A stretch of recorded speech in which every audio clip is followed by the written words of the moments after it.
analizando algunos puntos de interés en el ámbito de la provincia de Córdoba. En este caso, hay un artículo que puede ser de interés en donde analiza los cambios del impuesto de sellos 2024 con respecto al año 2023. Si bien no hay modificaciones importantes, a excepción de la que pasaremos a comentar, es importante tenerlas presentes. Una de ellas, por ejemplo, es que en los contratos de mutuo y sus refinanciaciones emergentes de préstamos hipotecarios para la adquisición, construcción, ampliación y o refacción de vivienda única, familiar, de ocupación permanente de la provincia de Córdoba, otorgada por entidades financieras, se eleva el monto del crédito que está eximido del impuesto de sellos de 8.400.000 pesos a 18.480.000 pesos. Eso es uno de los cambios. Los cambios más relevantes están en la elevación de los montos, ¿sí? También se eleva el monto de las fianzas generales, el monto fijo de las fianzas generales instrumentadas en los términos del artículo 1578 del Código Civil y Comercial de la Nación, con las entidades financieras comprendidas en la Ley de Entidades Financieras, de 9.000 pesos a 19.800 pesos. Y los actos, contratos y operaciones cuya base imponible no sea susceptible de determinarse en el momento de su instrumentación y no se puede efectuar la estimación. Antes el mínimo era 8.400 y pasa a ser de 18.480 pesos. Uno de los cambios más relevantes que hay en el impuesto de sellos, en que anteriormente se eximía de sellos a las locaciones de inmuebles urbanos con destino a casa-habitación sin importar el importe. En la actualidad, se exime del impuesto de sellos a la locación de inmuebles urbanos en su totalidad cuando no supere el importe de 57.600 pesos, importe que en el periodo fiscal 2023 era de 23.400 pesos. También se exime a los mutuos, los contratos de mutuos ya se eximían, pero se elevó el monto de la exención, sus refinanciaciones y garantías que celebren las entidades financieras comprendidas en la Ley 21.526 con motivo de préstamos destinados al financiamiento de actividades empresarias desarrolladas en la provincia de Córdoba. Ese monto se elevó de 5.200.000 a 11.440.000. Estos son los cambios más relevantes de la provincia de Córdoba, además de aquel que comienza a gravar, igual que el periodo fiscal 2022, a las liquidaciones primarias de granos y a las liquidaciones secundarias de granos, es decir, a las operaciones de compra-venta de granos. ¿Cuál es el objetivo de la recaudación de este impuesto de sellos? Destinarlo al programa IDECOR, Infraestructura de Datos Espaciales de la provincia de Córdoba. Esta gravabilidad, que es diferente si se tramita o si el agente de recaudación son las bolsas de comercio de la provincia de Córdoba o si es el propio contribuyente.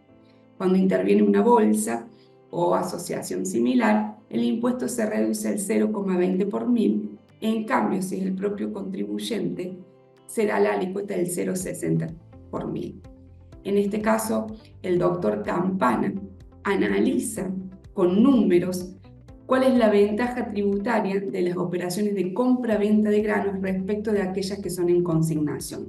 Por lo tanto, les recomiendo poder ver el impacto de una operación respecto de otra en los contratos de compra-venta de granos que se reflejan a través de liquidaciones primarias de granos o liquidaciones secundarias de granos. También hay una práctica de Córdoba interesante en donde con números expone el impacto del impuesto de sellos en las locaciones de inmuebles urbanos y rurales, haciendo el ejemplo de cómo se tributa y cómo opera la exención, que son artículos recomendados. Dentro de esta práctica o dentro de estos artículos que se le ofrecen en este mes de febrero del 2024, podrán analizar una jurisprudencia que creo que nos toca a todos los profesionales en ciencias económicas, que es una denuncia penal de un contribuyente respecto del profesional en ciencias económicas por la utilización de la CUIC y la clave fiscal,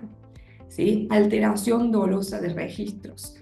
Es interesante analizarlo, atento que muchos profesionales de ciencias económicas trabajamos con la clave fiscal o el subadministrador de relaciones, situación por la cual es importante que pongamos atención en estos aspectos y que analicemos el impacto de la utilización.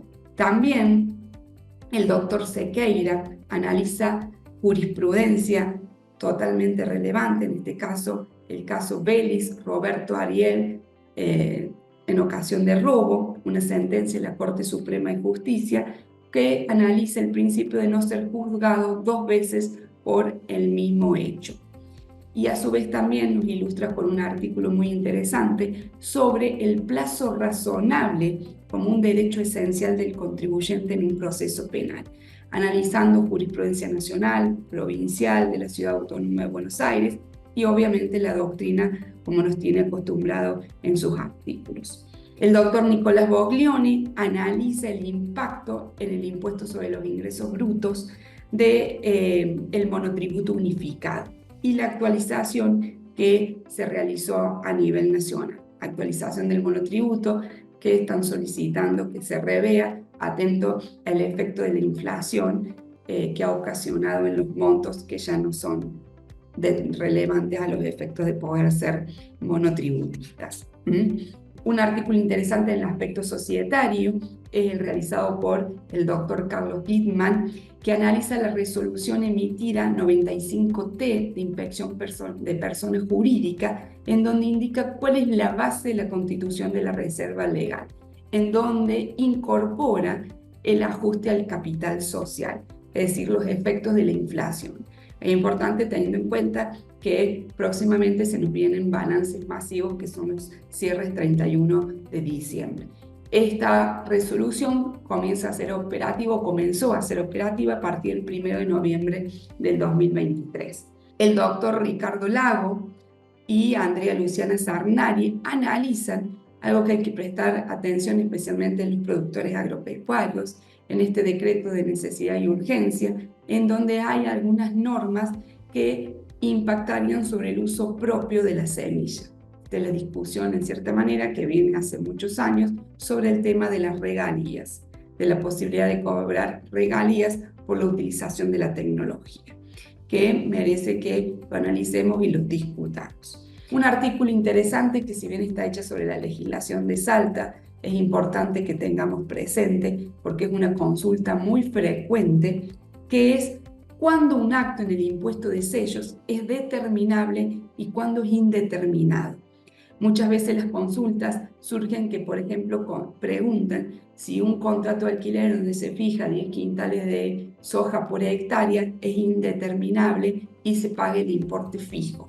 En realidad es un contrato que se puede determinar el valor, si bien se puede estimar de acuerdo al valor actual de la soja al momento de la concreción del contrato. Eso no entraría a nuestro juicio dentro del concepto de indeterminado. Entonces es muy importante analizar a la luz de las normas cuando un contrato se transforma en de base indeterminada. Por lo tanto, les sugiero también el análisis de ese artículo. Desde ya es un gusto haber compartido estos minutos y espero realmente que la práctica integral Córdoba sea fructífera al quehacer diario de los profesionales en ciencia económica. Muchas gracias y hasta la próxima.